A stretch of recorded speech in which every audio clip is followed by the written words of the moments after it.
हारिस को, लेकिन डिफेंड अच्छा किया। ओवर महंगा रहा ये भी ज़ल्मी की जानिब से कोयटा ग्लैडिएटर के खिलाफ 26 बिना किसी नुकसान।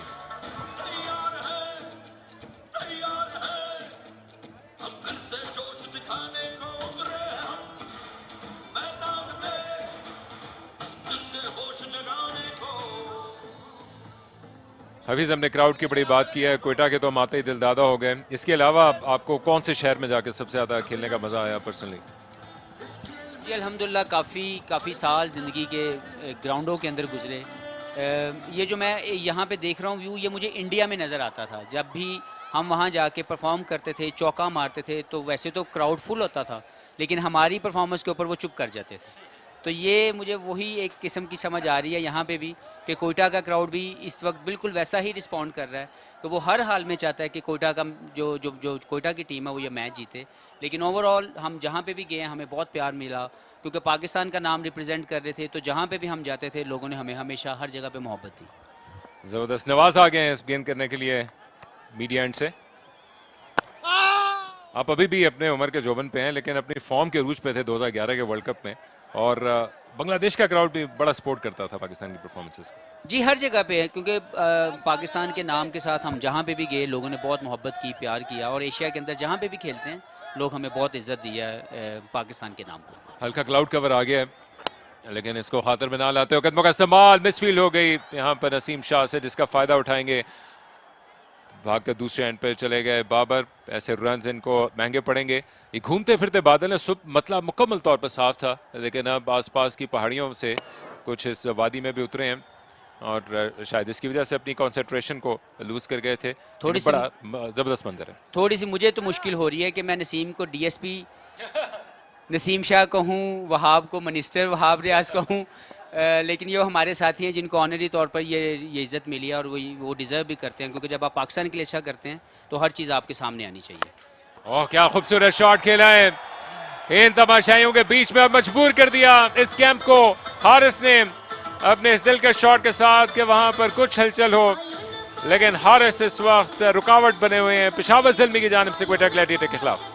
जी देखें, बहुत खूबसूरत शॉट। हालांकि सरफराज ने एक अच्छी सोच के साथ स्पिनर लेके आए, क्योंकि पिछले 2 ओवर्स जो उनके यंगस्टर्स फास्ट बॉलर्स हैं जिन पे वो बैक तो करते हैं, लेकिन दे आर यंगस्टर्स, वो अच्छी लाइन और लेंथ के ऊपर बॉलिंग नहीं कर सके, और उन्होंने सही अपने एक्सपीरियंस स्पिनर को वापस लेके आए जो हमेशा से नए बॉल के साथ अच्छी बॉलिंग करते हैं। लेकिन उतना ही अच्छा काउंटर अटैक है हारिस की तरफ से कि उन्होंने उनको बिल्कुल सेटल नहीं होने दिया और अपनी अग्रेशन को जो है वो शो किया, और एक छक्का मारा। बहुत ही खूबसूरत शॉट।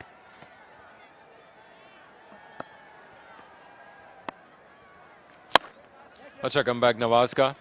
पावर प्ले में स्पिनर को मुतारफ करने का फैसला किया सरफराज ने, जो कि ऐसे अछूते डिसीजन लेते रहे हैं, लेकिन पिछले चंद सीजन से कोयटा ग्लैडिएटर की परफॉर्मेंस नहीं रही जो कि जीत की एक जमानत समझी जाती थी।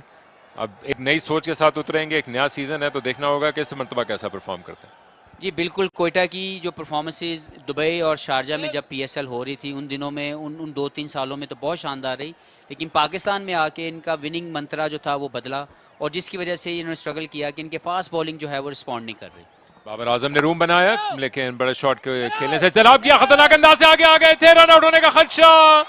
रेफर क्या करेंगे चैलेंज अंपायर की जानिब? जी हाँ, राशिद रियाज अब इस बात का फैसला करेंगे कि क्या पहली कामयाबी कोयटा ग्लैडिएटर और इन 15,000 धड़कते हुए दिलों को मिल पाएगी कि नहीं। एक misunderstanding running between the wicket जो अक्सर देखने को मिलती है, लेकिन T20 के अंदर तो बिल्कुल ही आपके पास चांस नहीं होता अगर आप ऐसी गलती कर बैठे। एक अच्छा थ्रो, लेकिन जो कलेक्शन की नवाज ने बहुत अच्छी, लेकिन मेरा ख्याल है कि बहुत ही टाइमली डाइव किया है हारिस ने। अब देखना ये पड़ेगा कि बहुत क्लोज मुझे लग रहा है कि इसका डिसीजन आएगा, क्योंकि उन्होंने भी अपनी पूरी एफर्ट की है इस सिचुएशन में बचने की।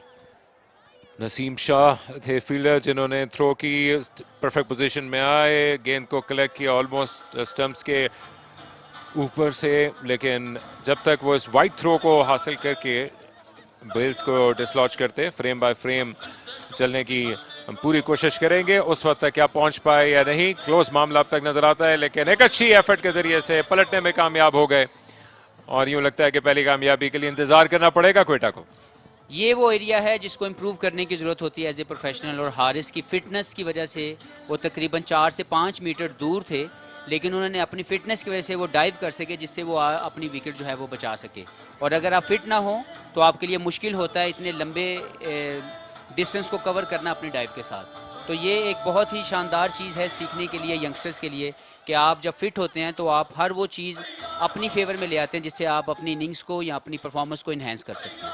और सिखाने के लिए इससे बेहतर मौका क्या हो सकता है कि एक 20-21 साल का नौजवान, फुर्तीला नौजवान इंस्पायरिंग परफॉर्मेंस दिखा रहा हो, जिसके ज़रिए से उन्होंने अपनी विकेट को बचाया भी है। और आई एम श्योर कि जी हाँ, कन्फर्मेशन आ गई नॉट आउट की, और अभी भी इंतज़ार करना पड़ेगा पहली कामयाबी के लिए।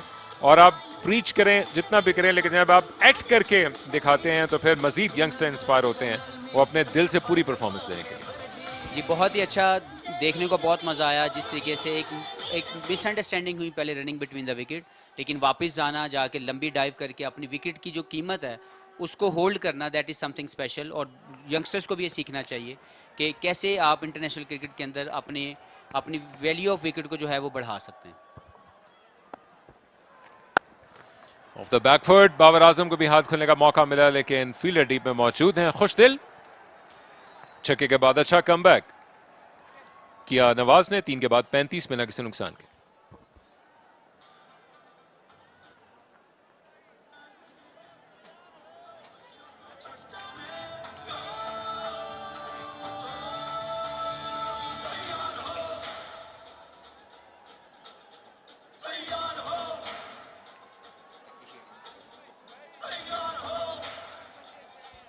क्वेटा पहली कामयाबी का मुंतजर, दूसरी जाने पेशावर ज़ल्मी के सामने एक बड़ा चैलेंज है। अगर आपने अब से आधे घंटे का पहले का खेल मिस किया है तो वो हाईलाइट से भरपूर था।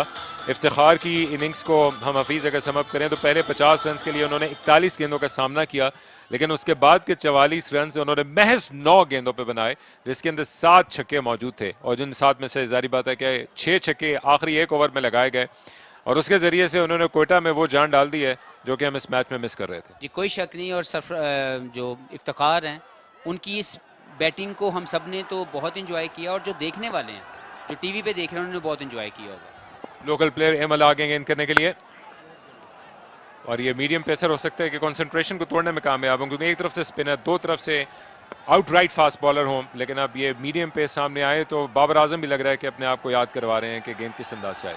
एक big occasion for a youngster कि वो बाबर आजम जैसे बड़े प्लेयर को अपना जो है वो बॉलिंग स्टार्ट करे। और मुझे लगता है कि सरफराज ने भी बड़ा दिल दिखाया कि यंगस्टर्स को उनको बॉलिंग दी, और let's see how it goes for the team.